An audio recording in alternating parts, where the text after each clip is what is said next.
हम लोग भक्ति रसामृत सिंधु ग्रंथ से पढ़ रहे हैं।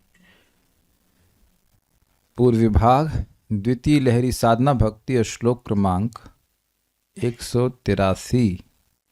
अथ दास्यम, ये 47वां अंग है भक्ति का। दास्य 10 मेरे पीछे बोली। दास्यम कर्मार्पणम तस्य कैंकर्यमपि सर्वथा। दास्यं कर्मार्पणं तस्य कैंकर्यमपि सर्वथा। छोटा सा श्लोक है इसलिए हम अन्वय नहीं रखे। कर्मार्पण एवं सब प्रकार से भगवान के कैंकर का नाम ही दास्य है। ये थोड़ा समझना होगा।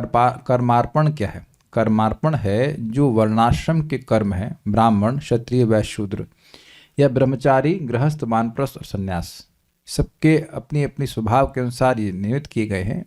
उनको भगवान, उनको करने के बाद भगवान को समर्पित करना, इसको कुछ लोग दास्य कहते हैं। अभी आगे क्लियर होगा। ये 2 प्रकार के दास्य हैं, लेकिन देखिए, वर्णाश्रम के कर्मों को भगवान को समर्पित करने से ऐसी भक्ति कर्म मिश्रा भक्ति हो जाएगी, शुद्ध भक्ति नहीं। तो इसलिए अभी यहाँ पे बता रहे हैं रूप गोस्वामी जी, लेकिन आगे वो क्लियर करेंगे कि नहीं, जो भगवान की सीधी सेवा है, डायरेक्ट सेवा, वही दास्य कहलाती है। जो भगवान की डायरेक्ट सेवा है वही, डायरेक्ट सेवा से मतलब डायरेक्ट सेवा मतलब अर्चा वगैरह की सेवा नहीं बोल रहा हूं। जो भगवान की सेवा डायरेक्टली की जा रही है, जैसे आप भगवान के लिए फूल लेके आ रहे हैं, तो ये वर्णाश्रम में कौन से कर्मों में आता है? कुछ समझ में आया? सीधे भगवत सेवा है कि नहीं? भगवान के मंदिर दर्शन करने जाना, ये कौन से वर्ण का कर्तव्य है? सबका। ये स्वभाव के अनुसार तो नियत नहीं किया जा रहा ना कि आपका स्वभाव, अच्छा आपका क्रोधीला स्वभाव है, हाँ तो अब आप जाइए भगवान के सामने। अच्छा आप बहुत शांत स्वभाव के हैं, अच्छा आप अहिंसा करने, हाँ ठीक है, तो आप भगवान के पास जाइए। तो आप समझ रहे हैं कि भगवान की सेवा हमारे स्वभाव पर निर्भर नहीं करती है। Is it understandable? लेकिन तुम स्त्री हो तो तुम ये कार्य करो, एक स्त्री को ये करना चाहिए, एक पुरुष को ये करना चाहिए, उसमें भी पिता को ये करना चाहिए, और no so many things are there. तो उन कर्मों को भगवान को समर्पण करना कुछ लोग दास्य मानते हैं, रूप गोस्वामी जी नहीं मानते हैं। वो मत रख रहे हैं कि कुछ लोग हैं जो ऐसा मानते हैं। भी आगे क्लियर एकदम श्लोक से क्लियर है। कुछ विद्वान ऐसा कहते हैं कि वर्णाश्रम के कर्म को भगवान को समर्पित करना, कर्मार्पण, वह भी दास्य है। लेकिन वास्तविक दास्य क्या है? कैंकर्य, किंकर। किंकर का मतलब क्या होता है? किम मतलब क्या होता है? बोलिए, माइक में बताइए। संस्कृत में किम शब्द को क्या? हाँ, वेरी गुड वेरी गुड, क्या। और कर मतलब करना। क्या करें? क्या सेवा करें? समझ आ गया? क्या उसी से आ गया कैंकर्य। तो जो एक सेवक, जो दास, यहां पर दास भक्ति की बात नहीं हो रही है, दास रस की बात नहीं हो रही है, दास साधन के रूप में बोला जा रहा है। तो दास के रूप में कृष्ण की सेवा करना मतलब कैंकर्य भाव से कि मैं कृष्ण का सेवक हूं, मुझे सेवा करनी है, भगवान का मंदिर मार्जन कर रहा है, जो कुछ भी सेवा बनती वो कर रहा है, उसको दास्य कहा जाएगा। Is it understandable? तो वो वास्तविक दास्य और वो शुद्ध भक्ति है। लेकिन ये जो कर्मार्पण है, यह शुद्ध भक्ति नहीं है। शुद्ध भक्ति नहीं है। ये नहीं कि भक्ति ही नहीं है, कि भगवान को समर्पण कर रहे हैं, लेकिन शुद्ध भक्ति नहीं है। Is it sinking? ठीक है। कर्म मिश्रित भक्ति, एग्जैक्टली। दुर्गम संगमनी, यहां पर कर्मार्पणम का उल्लेख करके दास्य का ही विधान किया गया है। कर्मार्पण अन्य के मत में दास्य है। जीला जी गोस्वामी जी कह रहे हैं कि रूप गोस्वामी के मत में नहीं है, स्वमत में इसका अभिप्राय कैंकर्य है। मतलब श्रील रूप गोस्वामी के अनुसार दास्य मतलब कैंकर्य। आप विचार कीजिए ना, वर्णाश्रम में व्यक्ति अपने कर्म कर रहा है, लेकिन उसकी ये भावना नहीं है कि मैं भगवान की कौन सी सेवा करूं। ये नहीं है। कर्म किए, भगवान को समर्पित किए। ये मैं प्रभु का किंकर हूं, इस प्रकार के अभिमान को कैंकर्य कहते हैं। कल हम लोग शाम को चर्चा कर रहे थे ना, अहंकार और मिथ्या अहंकार। तो अहंकार अच्छा है कि बुरा है? मेरा प्रश्न क्या है पहले? अहंकार अच्छा है कि बुरा है? अहंकार तो अच्छा है, क्योंकि दो ही चीज है, या तो अहंकार है या फिर मिथ्या अहंकार है। अहंकार सत्यता, वेरी नाइस विद्वान, वेरी गुड। अहंकार तो सत्यता है और वो एक ही है, देर इज नो सेकेंड, कि मैं कृष्ण का सेवक हूं। दैट इज ओनली, बस देर इज नथिंग एल्स। मिथ्या अहंकार अलग अलग प्रकार के हो सकते हैं, मैं कुत्ता हूं, बिल्ली हूं, चिपकली से लेकर 84 लाख प्रकार के मिथ्या अहंकार, मतलब इन द सेंस मैनिफेस्ट हो रहा है अलग प्रकार से। समझ में आ रहा है? तो जब मन में इस प्रकार का अभिमान हो, अभिमान मतलब अभिमति हो कि मैं कृष्ण का सेवक हूं, तो फिर उसके अनुसार कार्य करेगा। अच्छा, ये सबको दिख रहा है कि जैसा जिसका अहंकार होता है उसके अनुसार वह कार्य करता है, उसी के अनुसार वह अपनी ड्यूटी का निर्धारण भी कर लेता है। ऐसे ऐसे आप लोग देख लेते हो, ऐसे लगता है पहली बार मैं आपसे मिल रहा हूं और आप मुझे पहली बार सुन रहे हैं and you not able to understand anything. Puja माता जी, आप पेशेंट दिखाइए अपने, डॉक्टर है ना आप? डॉक्टर नहीं, डॉक्टर नहीं, अच्छा अच्छा। तो आप डॉक्टर हैं नहीं तो कभी सपने में भी आप पेशेंट नहीं देख रहे होंगे। देखे कभी सपने में पेशेंट ना? जो भी इंजीनियरिंग का कुछ, आप शायद इंजीनियर है, is it not some software engineer something, हाँ, वही सब अपना गिट गिट गिट करते रहते वही सपना आता होगा ना, कुछ कोड चला रही हूँ, कर रही हूँ। राधा शर्मा माता जी, हवाई जहाज से उतर के आई क्या अभी आप?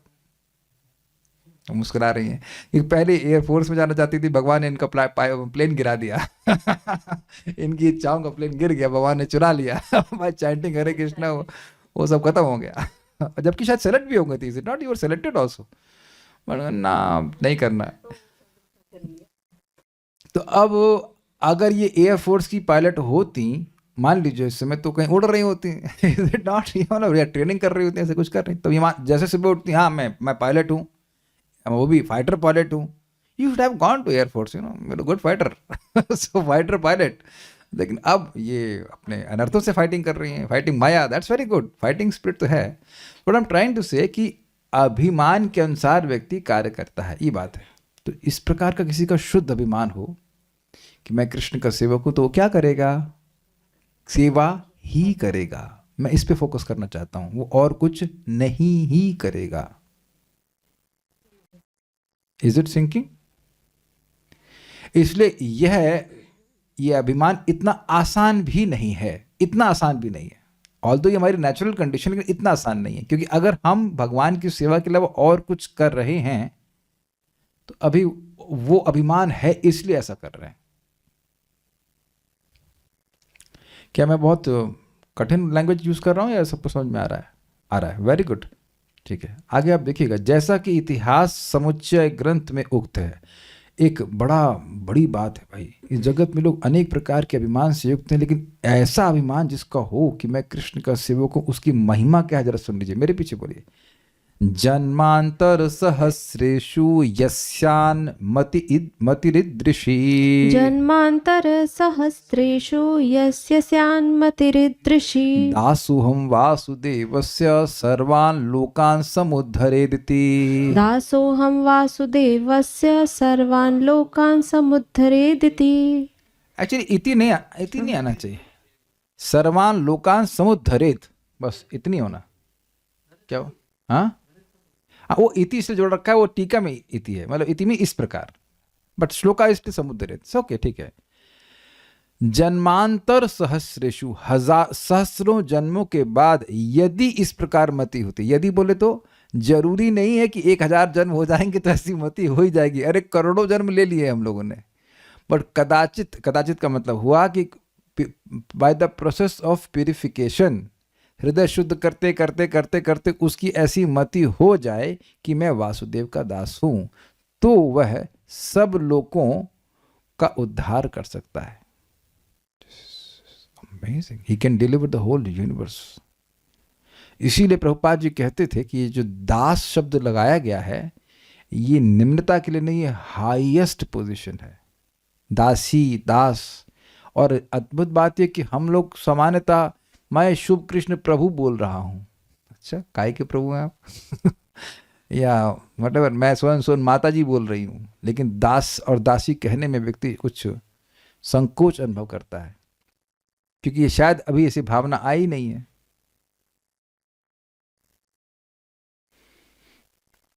देखिए, एक प्रैक्टिकल बात समझ लीजिए, अगर हम अपने आप को भक्तों का सेवक मान रहे हैं तो सेवक जैसी भावना भी तो होगी कि नहीं। The purpose of servant's existence is to please the master, is to serve the master. तो जो भी भक्त हमारे सामने आए उनकी सेवा करनी चाहिए। और सेवा क्या है? भक्त लोग चाहते हैं कि उनका भक्ति में उत्साह कम हो जाए। अरे राधिका प्रभु, आप कुछ जानते नहीं, जानते हैं कुछ? आप ज्यादा उत्साहित रहते हैं, आपका बुखार उत्साह का बढ़ गया, इसीलिए तो आप आते हैं दवा लेने के लिए कि उत्साह कुछ कम हो जाए, है ना। प्रेशर में सीटी आती तो बंद करो, चुप चुप चुप चुप, ये करते हैं ना सीटी में। तो आप जानते हैं कि एवरी डिवोटी वांट्स उत्साह। भाई देखो, एक बात बताओ, उत्साह होगा तो फिर आप रुकने वाले हो कोई काम में, चाहे वो जप हो, चाहे कथा हो, चाहे कुछ भी हो।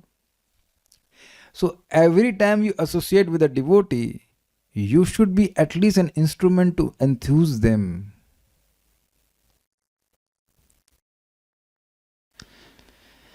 Then we are realizing that we are servants of Lord and servants of devotees. ऐसा मत सोचिए कि कितना सिंपल होता है। अभी मैं मंदिर जा रहा था दर्शनार्थी के लिए, हमारा भाई इस बहाने कुछ मॉर्निंग वॉक भी जाती तो मुझे अच्छा लगता है। तो एक वक्त तुम्हारे पुराने मित्र मिल गए, अरे अरे आइए आइए, स्कूटी पे ई रिक्शा में बैठी, ई रिक्शा में बैठी। मैंने कहा अरे नहीं, मैं पैदल जाना चाहता। नहीं नहीं नहीं, कैसे जाएंगे, हमारे संग बैठिए। बड़ा उत्साहित, मैंने कहा चलो ठीक है, लग रहा है प्रेम कर रहे हैं।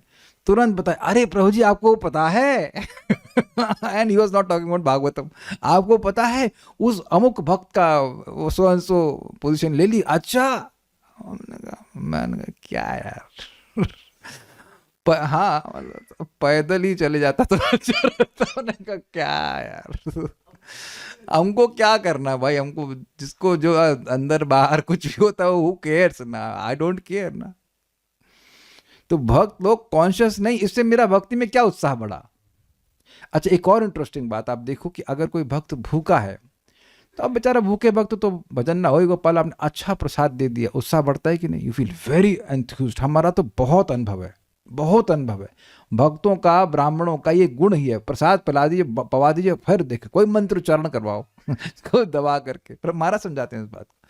You give them enthusiasm by giving prasad, nice prasad. ये एकदम सीक्रेट है बिल्कुल कि भक्तों का जो भी आपका इंटरेक्शन हो रहा है, by that interaction you should increase their enthusiasm and giving we receive, increase their enthusiasm, your own enthusiasm, खुद का उत्साह बढ़ेगा। तो हम खैर इस बात पे बोल रहे थे कि किस प्रकार का व्यक्ति रेयर है। कहीं कुछ लोग किसी और को भी याद आ रहा है इस समय? Very good. बहुनाम जन्मनाम अंते ज्ञानवान पहले वासुदेव पहुंच गए। ज्ञानवान माम प्रपद्यते वासुदेव सर्वम इति स महात्मा सुदुर्लभ। तब 1000 जन्म लेंगे आप लोग नहीं, ये सोल्यूशन है। प्रभुपाद जी कहते हैं या तो हजारों जन्म लेकर समझो, या गुरु के मुख से सुनकर समझ लो कि आप कृष्ण के दास हो और लग जाओ सेवा में, खत्म कहानी, हो गए तुम महात्मा सुदुर्लभ। चुनाव आप मारा है, ठीक है। इस पर मैं रिफ्लेक्ट कर रहा था, स्ट्रांगली रिफ्लेक्ट कर रहा था कि देखिए, जो भी भक्त, मैं भक्तों की बात ही नहीं कर रहा हूं, जो भी भक्त अपनी साधना को, हियरिंग एंड चैंटिंग को दरकिनार कर दे और पैसा कमाने में लगा हुआ है, तो उसने कभी थोड़ा विचार करे कि वो कमा किसके लिए रहा है? देह के लिए। तो देह की नीड्स तो बहुत कम है, देह तो ज्यादा कमाने के लिए नहीं बोल रहा है। तो उसको एंड रिजल्ट मिला क्या? देह तो कम मांग रहा है ना, ऐसा तो नहीं दे कह रहा है कि 50 किलो हमको रोटी ला के दो प्रतिदिन। किसी का देह मांगता है, 2 टाइम खा लिया, उसका तीसरे टाइम का मन नहीं करता है। देह के फ्यूचर के लिए। अच्छा, ये बहुत अच्छा बात आपने बोला, देह के फ्यूचर के लिए। देह का फ्यूचर क्या हम बताते हैं आपको, आप लोग टाइप करके, मैं बता रहा हूं, उससे पहले कोई टाइप कर सकता है। देह का फ्यूचर का एक फ्यूचर है इसका राख, एक है कीड़े का मल, एक है कुत्ते का भोजन, और क्या है, हाँ फिर वो गिद्ध का भोजन। हाँ ठीक है, और कुछ गोबर, यही तो है, 3-4 है भोजन। ये तो अच्छा फ्यूचर है ना। और अभी मैं गौरव प्रभु बता रहे थे, इनके ऑफिस में एक व्यक्ति था 250 साल का, वो मर गया। ओ सॉरी, एक पॉइंट गलत लगाया, आई एम सॉरी, 25 साल का व्यक्ति मर गया। अरे डीपली ठीक है, आप कोई नौकरी करे, कुछ भी करे, ठीक है, लेकिन उस प्रायोरिटी को तो विचार करे ना, कि हम अपने लिए, तो ये अभिमान ही व्यक्ति का लग रहा है ना कि उसको मैं ये देह हूं, मैं देह हूं ऐसे करके उसमें इसी व्यक्ति को प्रवृत्त करा रहा है एकदम व्यर्थ के कार्यों के लिए। You must maintain your self, that's all right, that maintain the body not your self, but for what?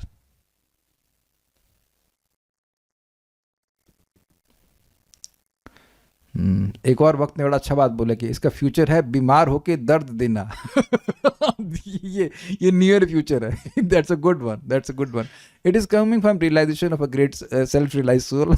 काफी बीमार रहते हो, काफी धन के बावजूद। That's a good one. ये अपने से देख लेना चाहिए कि हमारा धन से हमारी बीमारी नहीं जा रही है। किसी के पुजारी ना बने, लेकिन आप ऐसे व्याधि मंदिर के पुजारी जरूर बन जाएंगे। हाँ भाई, थोड़ा सा उसकी आहुति दीजिए, कुछ दवा दीजिए, ये इज कॉल एवरीवन। सो मैं खाली बोल रहा हूं कि ये जो अभिमान है कृष्ण की सेवा का, ये आ जाए तो फिर व्यक्ति लोगों का उद्धार कर सकता है। एक आप प्रश्न कीजिए कि भाई कैसे कर देगा? जिसको ये समझ में आ गया कि वो कृष्ण का सेवक है, वो दूसरे का उद्धार कैसे कर देगा? और कभी किसी ने किया है क्या? या आप ऐसे श्लोक स्वीकार कर लें? हो सकता है हमारी आस्था गलत हो सकता है श्लोक गलत हो। तो आपको हम प्रमाण दे रहे हैं। एक महान भक्त हुए, उनका नाम है प्रहलाद महाराज, सब जानते हैं। प्रहलाद महाराज ने केवल संकल्प लिया कि भगवान इस ब्रह्मांड के सारे जीवों को उद्धार कर दीजिए बिना भजन के। तो भगवान तो अपने सेवकों की बात मानते हैं, भृत्य हैं, भृत्य मतलब सेवक हैं भगवान के, पार कर दिए। और प्रहलाद महाराज के अवतार हुए वसुदेव दत्त जी, उन्होंने भी जतन महाप्रभु से कहा कि जितने भी जीव हैं सबके पाप मेरे को दे दो, मैं नरक में भोगूंगा दुख, इन सबको आप भगवान वैकुंठ ले जाओ। ओके।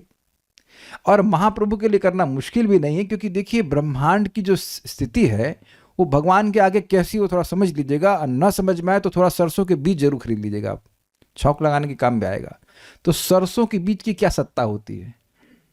अब उस सरसों का बीज एक थैली में, उसमें से इस थैली से एक बीज गिर जाए तो आप उसके लिए रोएंगे। ऐसी स्थिति है पूरे ब्रह्मांड की भगवान के लिए। भगवान से मेरा मतलब संकर्षण भगवान, जिनके ऊपर सारे ब्रह्मांड टिके हुए। तो एक भक्त की इच्छा से पूरे ब्रह्मांड के जीव बिना भजन के वैकुंठ चले गए। ये सब शास्त्र में वर्णन है। लेकिन एक और इसमें सूक्ष्म बात है, बहुत खाली साइड पॉइंट है, कि जिन जीवों की याद प्रहलाद महाराज को नहीं आई वो नहीं गए। वो बच ही रह गए। ये बड़ा भाई, इस पे बहुत सुंदर बात बोली, बहुत सुंदर बात बोली श्रीमान गौर सुंदर प्रभु ने। करना क्या है आपको? करना ये है कि शुद्ध भक्त के हृदय में स्थान बना लो। अरे तो वो कैसे इनके हृदय में स्थान बन जाएगा? तो बड़ा मुश्किल है। नहीं, बहुत आसान है, बहुत ज्यादा आसान है। निर्णय कीजिए कि भक्ति करना है।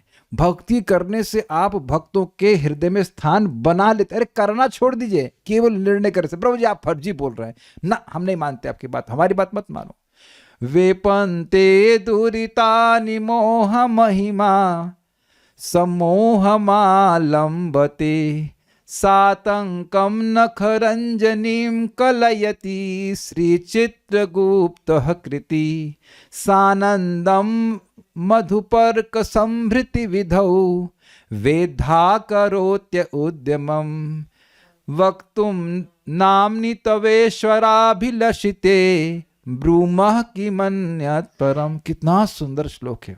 उसके जो उसके सारे पाप कांपने लगते हैं, जबकि पाप लोगों को कमाते हैं, डराते हैं, क्योंकि आदमी नरक भोगेगा। उसका सम्मोह मोह को प्राप्त हो जाता है। और क्या नाम उनका? चित्रगुप्त जी, वो भी शुद्ध भक्त हैं। वो उसका नाम काटने लगते हैं अपने रिकॉर्ड से, कहीं गलती से भी यमदूत ना चले गए तो हम भी फंसेंगे। और ब्रह्मा जी उसके लिए वेलकम ड्रिंक बनाने लगते हैं। किसके लिए? भाई कौन बड़ा लगता है? याज्ञिक पुरुष होगा। कौन है वो जो आपका नाम बोलने की इच्छा करता है? हरे कृष्णा कृष्णा कृष्णा हरे हरे, हरे राम राम राम हरे हरे। तो प्रश्न ये होगा कि ब्रह्मा जी के हृदय में अगर कोई सम्मान उस व्यक्ति के लिए न हो जो नाम बोलना चाहता है, बोला नहीं है, तो उसके लिए वेलकम ड्रिंक बनाएंगे जल्दी जल्दी से। केवल एक श्लोक, आप समझ गए ना कि ब्रह्मा जी के हृदय में स्थान बन गया। ऐसे ही शिव जी कहते हैं कि कोई रा कहता है तो उसको कहीं मां तो नहीं कह देगा। That's how it is there. अरे तो ठीक है, लेकिन राधा रानी तो कुछ विचार करें। अरे राधा रानी तो, अब बृहद भागवतमृत में वर्णन है कि दुर्गा जी की पूजा कर रहा है, राधा रानी कहती हैं हमारी पूजा कर रहा है, क्योंकि दुर्गा जी उनकी विस्तार है। तो सोचिए, दुर्गा जी की पूजा कर रहा है तो दुर्गा जी के ही द्वारा, उनके एक रूप के द्वारा उनको वो गोपाल मंत्र, नहीं आई एम सॉरी, हाँ यस गोपाल मंत्र आदि दिलवाती हैं, सब कुछ करती हैं, और बाद में गोलोक से स्वरूप को भेजती हैं कि जाओ उसको कृष्ण की कृपा दो, और भगवान के भी हृदय में स्थान बन जाता है। केवल भक्ति का निर्णय करने की बात मैं बोल रहा हूं कि निर्णय समझते हैं, I have decided I will chant Hare Krishna, not chant Hare Krishna. ये सब बातें भले ही लगेंगे कि हम भावुकता में बोल रहे हैं, लेकिन देखिए रूप गोस्वामी जी ने पद्यावली में लिखा हुआ है, वो भावुक भक्त नहीं, वो रियलाइज्ड सोल है। हाईली नॉट, अपराध हो गया, fully realised, not highly realised, fully realised.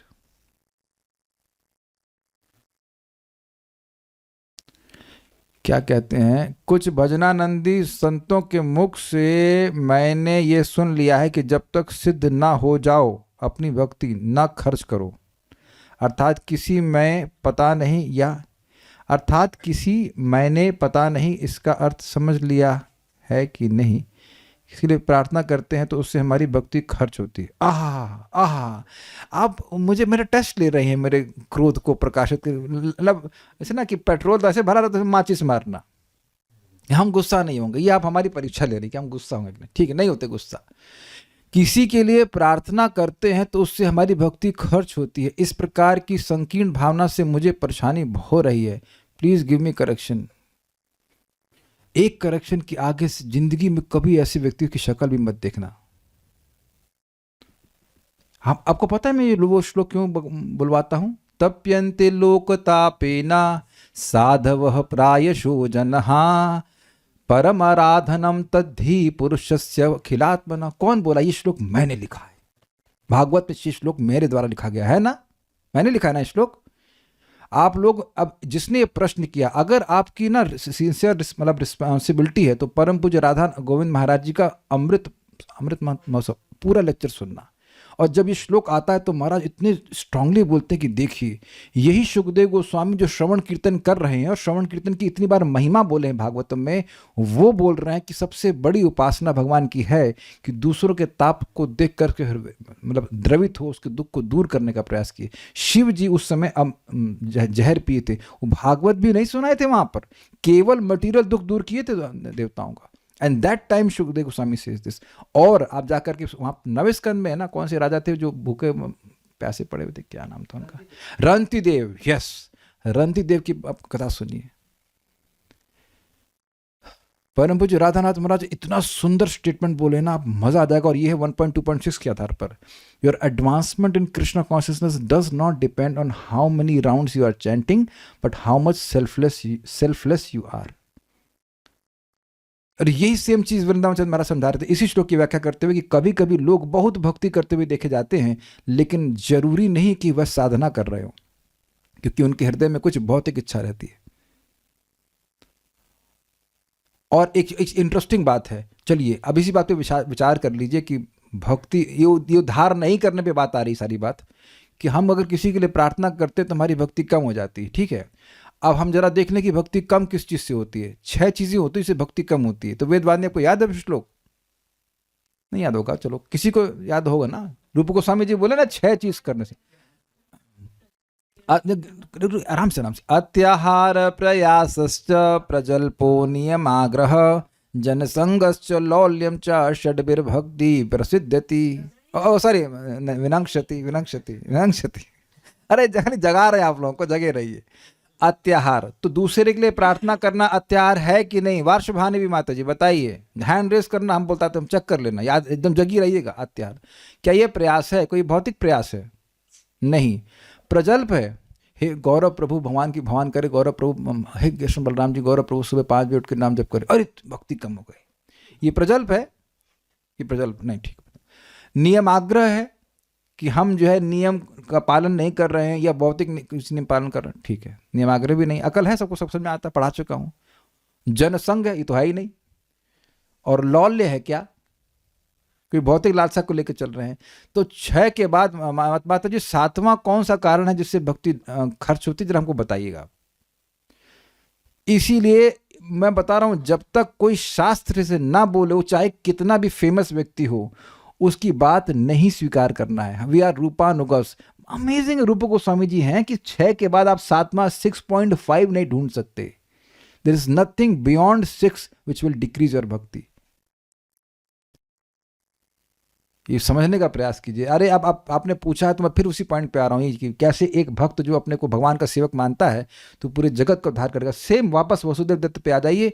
Vasudev Dutt ने जब इस प्रकार से प्रार्थना करी तो महाप्रभु कह रहे हैं कि मेरा हृदय तुम्हारी इस प्रार्थना से फट रहा है। फिर कहते हैं कि क्या तुम कृष्ण को इतना असमर्थ समझते हो कि तुमको नरक भुगवाएंगे और बाकी सब लोगों का पाप लेकर के।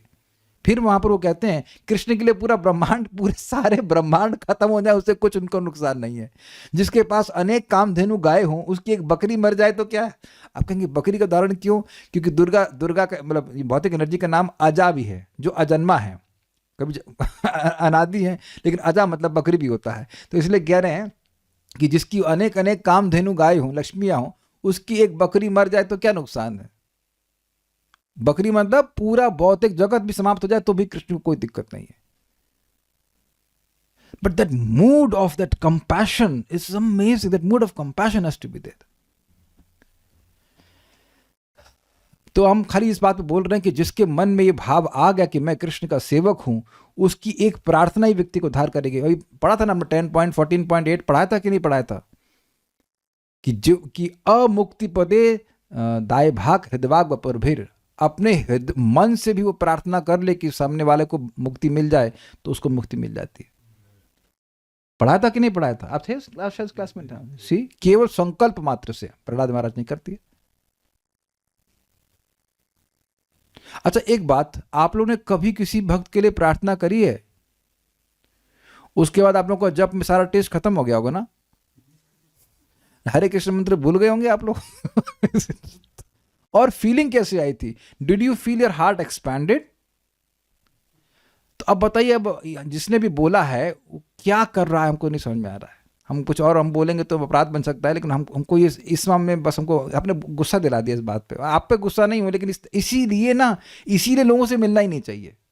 आप फर्जी बात बोलेंगे, उनसे पूछो प्रमाण दो, तो प्रमाण कुछ भी नहीं है। और अब देखिए, आप इस बात का खंडन कर ले कि कितने सारे शास्त्र का मैंने प्रमाण दे दिया। और अच्छा है कि आपको भी छीने लगी बात, बिकॉज यू हैव हर्ड शास्त्र। अच्छा एक चीज बताइए, एक प्रमाणिक भजनानंदी का नाम जानते हैं आप? अरे करदम नहीं तो कभी बोले वो, कहीं वो बोले किसी को अरे तुम अपनी भक्ति मत खर्च करो पर कभी नहीं बोले ना, कभी नहीं बोले वो। ठीक है, एक इंटरेस्टिंग बात है कि bhajanandi strictly should not preach. Why is preaching? अपने भजन में रहो, प्रीचिंग क्यों कर रहे हो? फिर तो तुम गोष्ठानंदी बनना चाहते हो ना, काहे हमारे ग्रुप में आ रहे हो, बताओ। You just remain happy. आप लोग को एक बात मैं बता देता हूं, उससे पहले आगे जाएं। आपको पता है श्रीला भक्ति सिद्धांत ठाकुर जी कैसे भजन कर रहे थे? 9 या 9.5 साल में उन्होंने 3 अरब ऐसा कुछ तो नाम था, something of that, every day 3,33,000 ऐसे कुछ था, बहुत 1 बिलियन नेम्स इन 1 मंथ ऐसा उनका नियम था। बहुत सारा नाम, मतलब 3 लाख से ऊपर नाम उच्चारण कर रहे थे। और खाते थे कैसे भोजन? खिचड़ी जैसे जमीन में फैला ली, एक टाइम खाते थे। और वो अरे वज्रासन होता है ना, वज्रासन बैठ करके अपना मुंह नीचे झुकाए से जानवर खाते हैं, जितना एक बार में खा लिया उसके बाद नहीं खाते थे पूरा दिन। ऐसे 9 साल वो साधना की, और वो बाहर वो रोकने वाले भी नहीं थे उस साधना को। He was not getting frustrated by the Sadhana, he was enjoying. और उनको पंचतत्व के दर्शन आदि भी हुए थे। फिर भी उनके गुरु महाराज श्रीला गौर किशोरदास बाबा जी महाराज, जो प्रसिद्ध भजनानंदी थे, उन्होंने उनको बोला कि आप पूरे विश्व में प्रचार करो। So it is the compassion of a Vaishnav. That is a very, very, very critical quality of a devotee.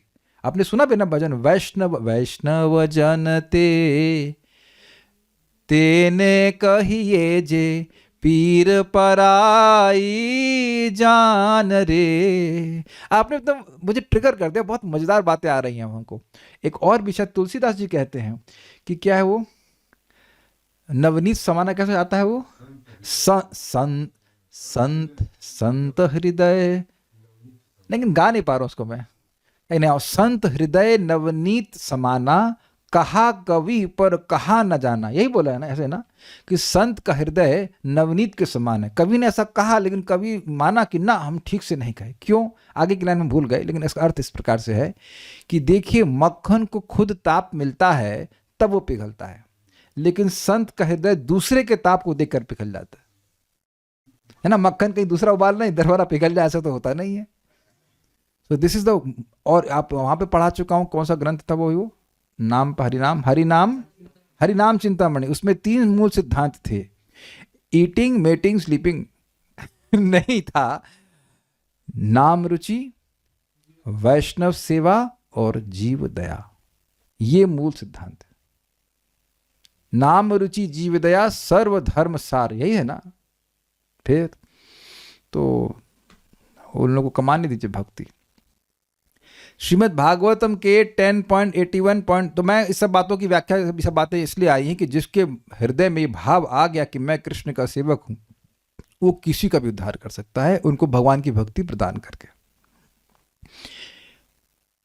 हाँ, एक और बड़ी मजेदार बात, आप लोगों ने किसी ने अगर भागवतम का महात्म्य सुना है तो नारद जी उसमें कहते हैं कि कलयुग में अगर मैंने हर घर में भक्ति स्थापित नहीं की तो मैं अपने को हरिदास नहीं कहलवाऊंगा।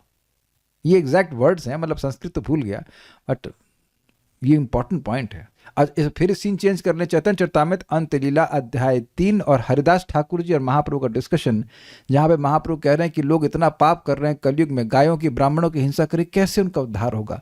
तो वहाँ पे हरिदास ठाकुर जी कहते चिंता ना करिए, आप चिंता मत कीजिए, लोग हराम करेंगे, उससे उनका उद्धार हो जाएगा। फिर कहते हैं अच्छा इनका हो जाएगा, पेड़ों का कैसा उद्धार होगा?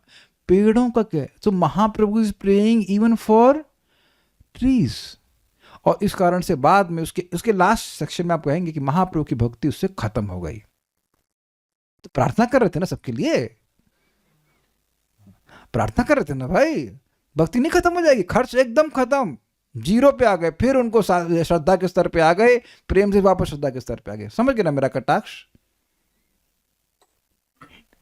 एक बार भले सुन लिया आपने, you give respect from distance, कि वो लोग भी नाम बोल रहे हैं, बट दोबारा कभी बात नहीं करना, कभी नहीं जाना। इसीलिए वृंदावन में आना डेंजरस है कि लोग किसी को भी साधु के रूप में देख करके उससे बात सुनने लगते हैं और अपना कोई बुद्धि फिर नहीं होती, तो व्यक्ति की श्रद्धा भी डिस्टर्ब हो सकती है। Be very careful. इसका कोई प्रमाण कहीं से नहीं है, कोई नहीं। काट दे हमारी बात को कि आपके दूसरों के लिए आप प्रार्थना करते हो तो आपकी भक्ति कम हो जाती। कहीं प्रभुपाद जी ग्रंथ से आप पढ़ लिए, अभी तक आप कोई ग्रंथ में पढ़े नहीं, ऐसा होता। Simply by praying for others they will be delivered.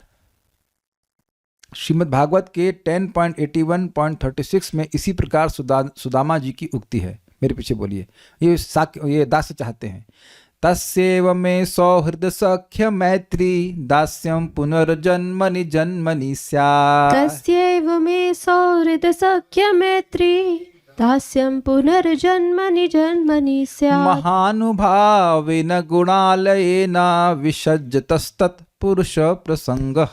महानुभावेन गुणालयेन विसज्जतस्तत् पुरुष प्रसंगः। जन्म जन्म में श्री कृष्ण के सहित मेरा सौहार्द, सख्य, मैत्री एवं दास्य हो। तो यहाँ पे बता रहे हैं कि दास्य की अभिलाषा रख रहे हैं। महानुभव गुणालय, मतलब महानुभव वाले और गुणों के आलय श्री कृष्ण का संग प्राप्त, उनके भक्तों का प्रकृष्ट संग लाभ मुझको हो। मतलब बेसिकली कह रहे हैं कि जो भगवान श्री कृष्ण के शुद्ध भक्त, उनकी संगत मुझे मिले। तो यहाँ पर भी दासी की भावना कर रहे हैं। इस श्लोक की व्याख्या में स्वामीपाद ने भी, यानी श्रीधर स्वामीपाद ने भी दास शब्द का अर्थ सेवकत्व की है, मतलब कृष्ण की सेवा मुझे मिलती रहे, ये कहे हैं अर्थ। इस प्रकार दासत्व कार्य परिचर्या आदि हैं, इस प्रकार जानना होगा। केवल परिचर्या रूप होने पर दास एवं परिचर्या में भेद नहीं होगा। थोड़ा इस बात को समझिए। वेदवादिनी, परिचर्या और अर्चन में क्या भेद है?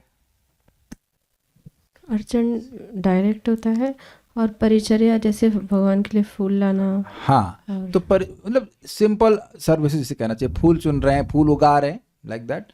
तो वो सारी सेवाएं भी दास्य में आएंगी। तो परिचर्या दास रूप में ही की जाती है, इसलिए दास्य और परिचर्या में भेद नहीं है। इतनी बात बोल रहा है। कोई किसी का प्रश्न अब तक है यहाँ पे? तो जब हम भक्तों के लिए प्रे करते हैं तो खुद का हृदय सॉफ्ट फील होता है। Yes yes, okay. तत्र आद्यम यथा स्कंदे, स्कांदे, इस पे लंबी टीका है क्या? नहीं, छोटी सी है तो पढ़ लेंगे सर। तत्र आद्यम मतलब जो इन दोनों कर्मों के बारे में बताया गया, कर्मार्पणम और कैंकर्य, उसमें पहले वाले के बारे में स्कंद पुराण में लिखा हुआ है। क्या? मेरे पीछे बोली, तस्मिन् समर्पितम कर्म स्वाभाविकम अपीश्वरे। तस्मिन् समर्पितं कर्म स्वाभाविकमपीश्वरे। भवेद भागवतो धर्मस्तत्कर्म किमुतार्पितम। भवेद् भागवतो धर्मस्तत्कर्म किमुतार्पितम्। बोली। तस्मिन् समर्पितं कर्म स्वाभाविकमपीश्वरे। तस्मिन् समर्पितं कर्म स्वाभाविकम् अपीश्वरे। भवेद् भागवतो धर्मस्तत्कर्म किमुतार्पितम्। भवेद् भागवतो धर्मस्तत्कर्म किमुतार्पितम्। प्रथम कर्मार्पण यथा स्कंद पुराण में कहा गया है, वर्णाश्रम आदि में स्वाभाविक कर्म समूह को यदि ईश्वर में अर्पण करते हैं तो भागवत धर्म होता है। कोई क्षत्रिय है, अपने कर्तव्य किया दिन में, वो आदमी बोलता है कि कायेन वाचा मनसेन्द्रियैर्वा यत् बुद्ध्यात्मना विनुसृत स्वभावात् करोति यद्यत् सकलम परस्मै नारायणं समर्पयामि, कि हे भगवान, मैंने आज जो कुछ भी किया आपको समर्पित किया। तो वो सारे कार्य भक्ति के नहीं होते हैं, लेकिन वह भी भक्ति हो जाते हैं, ऐसा यहाँ पे बोल रहे हैं। यदि ऐसा होता है तो भगवत संबंधी श्रवण कीर्तन रूप कर्म भगवान को अर्पण करने से भागवत धर्म क्यों नहीं होगा? मतलब वह तो भागवत धर्म होगा ही। क्या मतलब लग गया? जैसे अभी हम लोग भागवत धर्म का अनुशीलन कर रहे हैं, हम लोग तो भगवान की बात पढ़ रहे हैं, भगवत ग्रंथ को पढ़ रहे हैं, नाम जप कर रहे हैं, प्रसाद ग्रहण कर रहे हैं, भगवान को भोगा अर्पण कर रहे हैं, तो ये सारी चीज़ें तो सीधे भगवान की सेवा में। तो कह रहे हैं कि जो सीधे भगवान की सेवा नहीं है उनको भी भगवान की सेवा में अर्पण करने से वह भागवत धर्म हो जाता है। Means it is accepted, not exactly है, लेकिन स्वीकार कर ले, हाँ ठीक है, ये भी है, कोई दिक्कत नहीं। हाँ, मतलब यदि कर्म मिश्रित भक्ति फिर भी भागवत धर्म का एक मतलब रेंज में आ गया, कम से कम भगवान से कनेक्शन तो हो गया ना, कर्म तो कनेक्ट कर दिया ना, ऐसे करके है कर्म फल एग्जैक्टली, तो फिर भी है। लेकिन अब जो डायरेक्ट भगवान के लिए कर्म किया जाएगा वो भागवत धर्म क्यों नहीं होगा? अन्वय, तस्मिन ईश्वरे, उन भगवान में, भगवान श्री कृष्ण में, समर्पितम अर्पित, स्वाभाविकम कर्म अपि, ये इसको हाईलाइट नहीं कर पाया हूँ, समझ लीजिएगा। स्वाभाविकम कर्म अपि, स्वभाववश किया गया कार्य भी, मतलब क्षत्रिय स्वभाव, ब्राह्मण स्वभाव इत्यादि इत्यादि अलग अलग स्वभाव होते हैं, उसके अनुसार जो कार्य किए जाते हैं। भागवत धर्म भवेत अर्थात होता है। किमुता, फिर तत्कर्म अर्पितम, वह श्रवण कीर्तन आदि कर्म अर्पित किया गया हो वह तो भागवत धर्म होगा ही। समझ में आ गया बात? क्या मतलब दिखे आपको? ठीक है। दुर्गम संगमनी, प्रथम कर्मार्पणम को दास्य भक्ति के रूप में दिखाते हैं। यानी शिला रूप गोस्वामी जी कह रहे हैं कि शास्त्र में प्रमाण है कि कर्मार्पण को भी दास्य भक्ति के बारे में माना गया है कुछ लोगों के द्वारा, लाइक दैट। भक्ति सार प्रदर्शनी, कर्मार्पणम का उदाहरण प्रस्तुत करते तत्रेति, इस श्लोक से। उन भगवान को स्वाभाविक कर्मों को भी अर्पण करने से यदि भागवत धर्म होता है, तब तो भगवान के कर्म श्रवण कीर्तन आदि उनको अर्पित होने से भागवत धर्म होगा। इसमें कहना ही क्या? इतनी बात बोले, आगे वाले श्लोक और लेते हैं। This is very interesting. कर्म स्वाभाविकम भद्रम जप ध्यान अर्चनादि च। कर्म स्वाभाविकं भद्रं जप ध्यान अर्चनादि च। इतीदम द्विविधम कृष्णे वैष्णवेर्दास्यमर्पितम्। इतीदं द्विविधं कृष्णे वैष्णवेर्दास्यमर्पितम्। थोड़ा सा फास्ट जाते हैं। स्वाभाविक भद्र कर्म, शुभ कर्म, व जप ध्यान अर्चनाति कर्म, इन दोनों का वैष्णवों के द्वारा श्री कृष्ण को अर्पण दासत्व कहा जाता है। ये भी शास्त्र का एक श्लोक रखे हैं, है ना, शास्त्र का ही तो है। हाँ, स्वाभाविकम भद्रम कर्म, स्वभावजन शुभ कर्म, और जप ध्यान अर्चन आदि, अर्चन होना चाहिए, और जप ध्यान पूजा आदि, इतीदम, इस प्रकार इन द्विविधम, दोनों का, कृष्णे वैष्णवे अर्पितम दास्यम, श्री कृष्ण को वैष्णव भक्तों द्वारा अर्पण दास्य कहलाता है। ये समझे श्लोक का मतलब? जो स्वाभाविक कर्म है, स्वभाव समझ पा रहे हैं, क्षत्रिय स्वभाव, जैसे अर्जुन का था, हाँ वर्णाश्रम वाले कर्म वो, और वो उसमें शुभ कर्म है। ये नहीं कि कोई अशुभ कर्म है उसको भगवान को समर्पित करेंगे, नहीं। दुर्गम संगमनी, यहाँ पर विधेय मतलब विधेय मतलब जिसको बताया गया है, दास्य भी दो प्रकार के हैं। इसके लिए कहते हैं कर्म स्वाभाविकम इति। स्वाभाविक कर्म अर्थात अपने वर्णाश्रम आदि के उपाधि स्वभाव से प्राप्त कर्म। इसमें भी भद्र कर्म, न कि अन्य कर्म, जैसे नित्य कर्म करने के बाद हाथों को धोना, वॉशरूम गए और हाथ धोए, भगवान को मैं आपको समर्पित कर रहा हूँ तो ये नहीं, समझे ये वाला कर्म नहीं, कोई यज्ञ किया, अनुष्ठान किया, ये सब इसको भगवान बताए ना, यद करोषि यदश्नासी इत्यादि, उसको अर्पण करो। तथा जप, ध्यान, अर्चन आदि कर्म, इन दोनों प्रकारों के कर्मों के को अर्पण, इन दोनों प्रकार के कर्मों का अर्पण यदि वैष्णव कृष्ण में करते हैं तो वह दास्य कहा जाता है। इजी है। अब आगे देखते हैं, कुछ और बातें इंटरेस्टिंग आएंगी। मृदु श्रद्धस्य कथिता स्वल्पा कर्माधिकारिता। मृदु श्रद्धस्य कथिता स्वल्पा कर्माधिकारिता। तदर्पितं हरौ दास्यम् इति कैश्चिद् उदीर्यते। तदर्पितं हरौ दास्यम् इति कैश्चिद् उदीर्यते।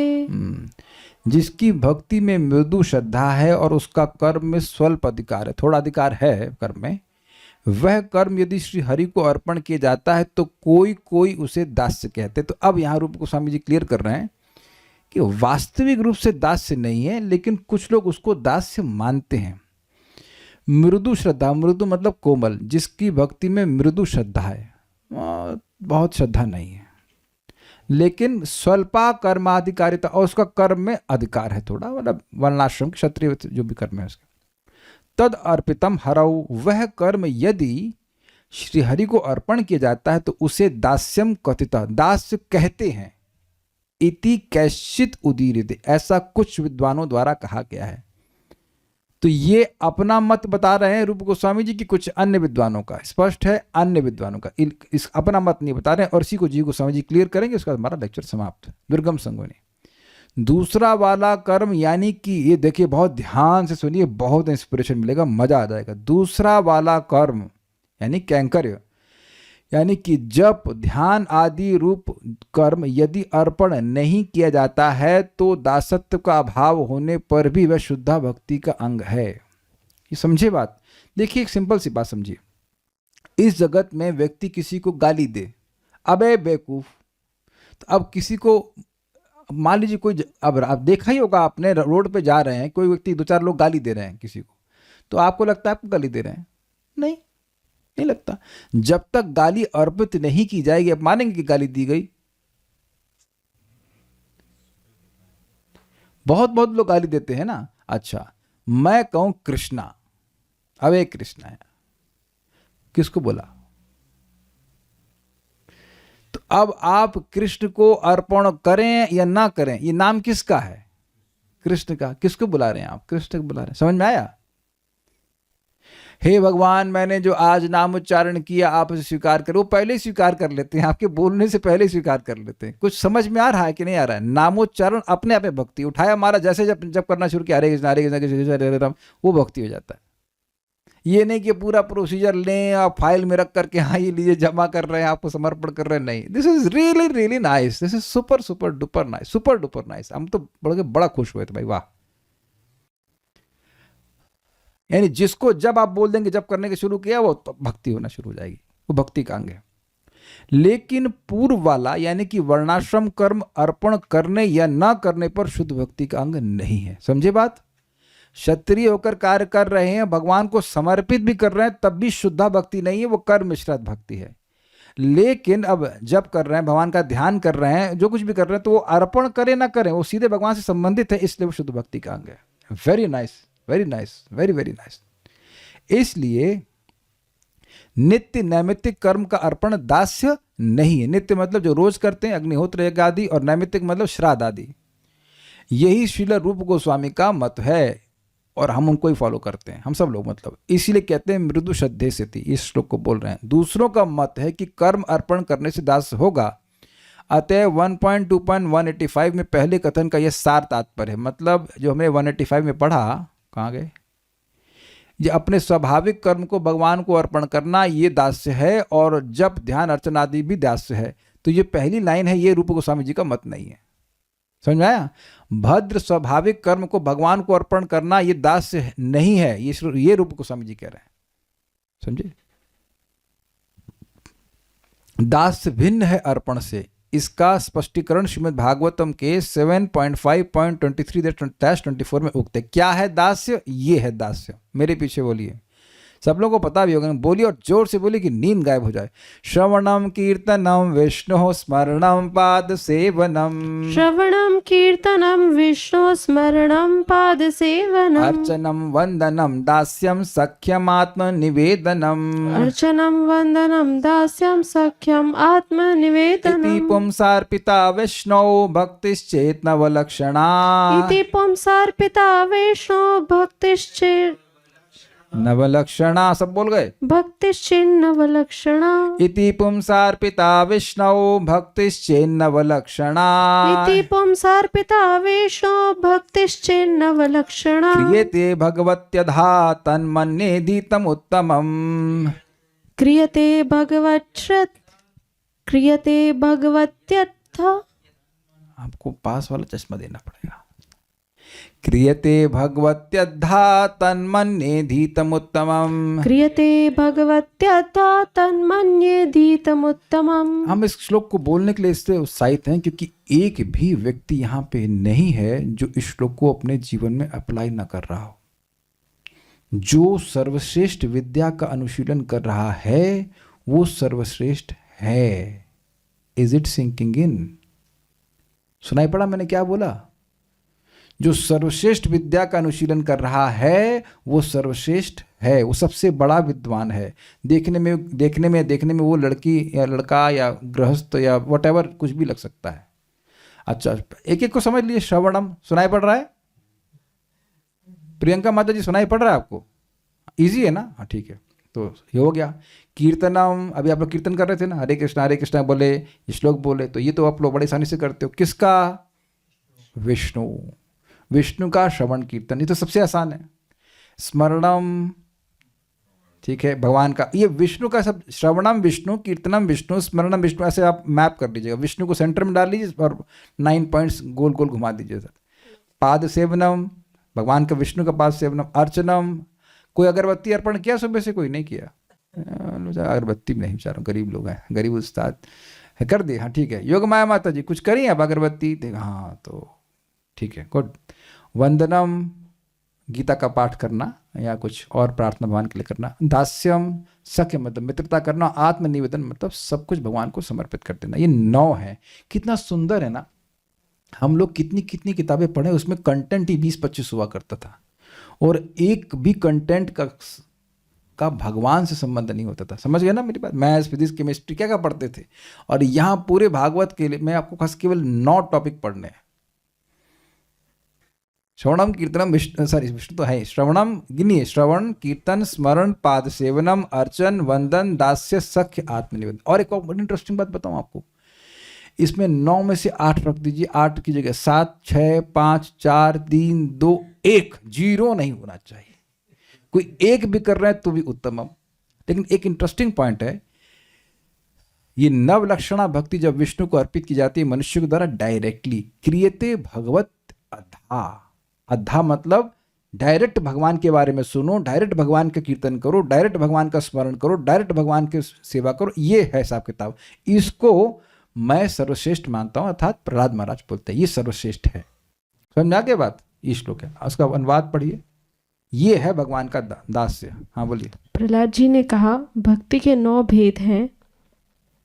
भगवान के गुण, लीला, नाम आदि का श्रवण, उन्हीं का कीर्तन, उनके रूप नाम आदि का स्मरण, उनके चरणों की सेवा, पूजा अर्चना, वंदन, दास्य, सख्य और आत्मनिवेदन यदि भगवान के प्रति समर्पण के साथ करते हैं तो उसी को उत्तम अध्ययन कहते हैं।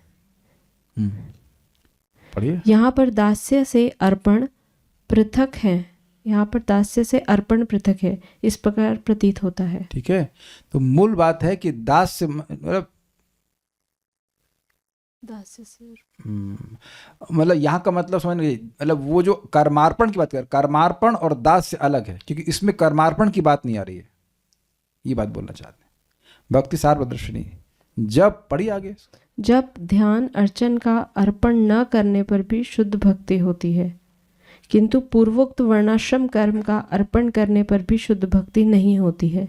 इसलिए यह मत अपना नहीं है, क्योंकि ज्ञान कर्मादि से अनावृत भक्ति को ही शुद्ध भक्ति कहते हैं। अपना नहीं है मतलब कि रूप गोस्वामी जी का ये मत नहीं है कि कर्मार्पण को दास्य कहा जाएगा।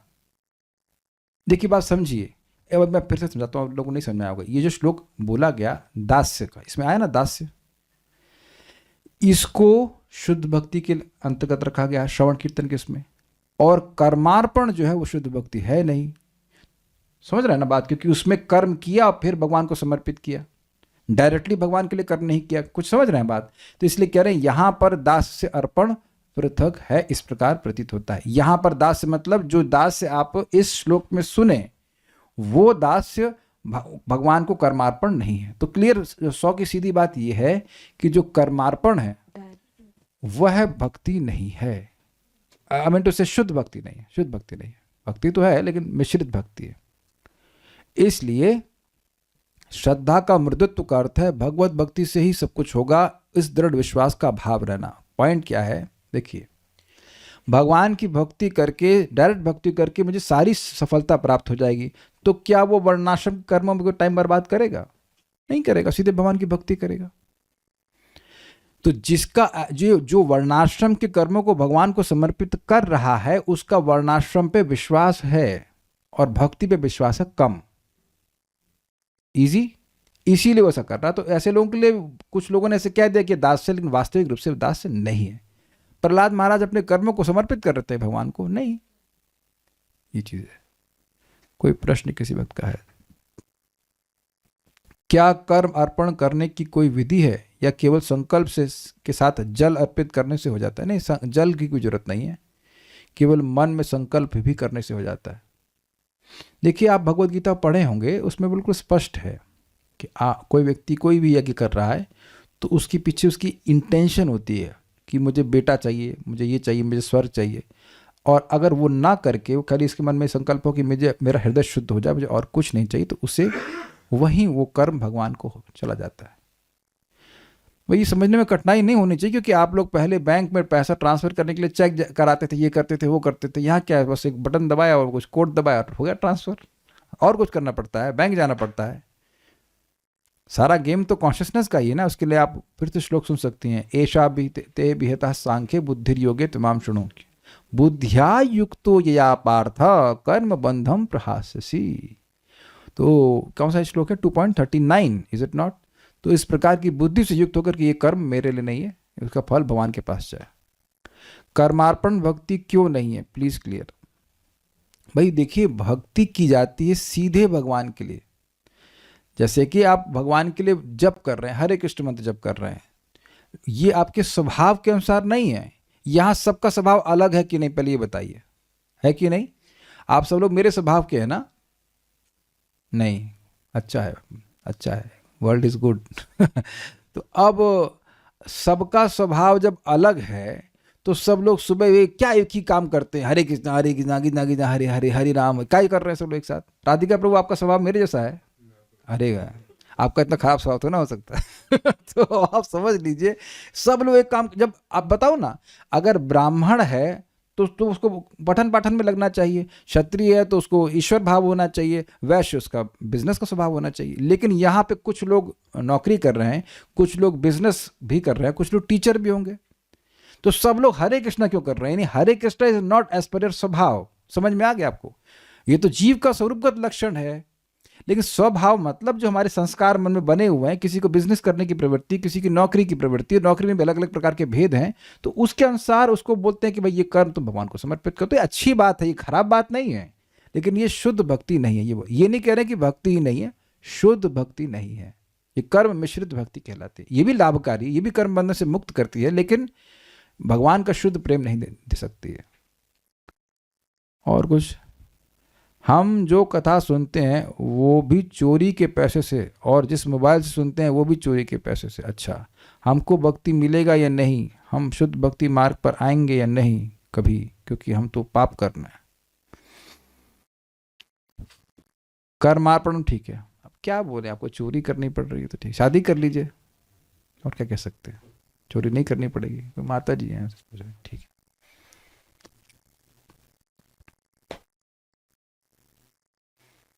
भाई भक्ति तो उपाधि से रहित है ना, अहे तो कि अप्रतिहता ये नात्म सुप्रसिद्धति, तो चोर को भी भक्ति मिलेगी। प्रभुपाद जी एक प्रवचन में कहते हैं तुम चोर हो, डकैत हो, चाहे कुछ भी हो, भगवान की भक्ति प्राप्त होगी। देखिए एक इंटरेस्टिंग बात है, वस्तुतः वो मोबाइल किसका है? भगवान का। चोर तो वो लोग हैं जो मोबाइल भगवान का चोरी करके अपने लिए उपयोग कर रहा है है कि नहीं? अब जैसे यथा योग कर लीजिए, जो आवश्यक है, हम क्या कहें भाई। ठीक है, will stop now. Shri Shri भक्ति रसामृत सिंधु की जय, श्रील प्रभुपाद की जय, निताय गौर प्रेमानंदे।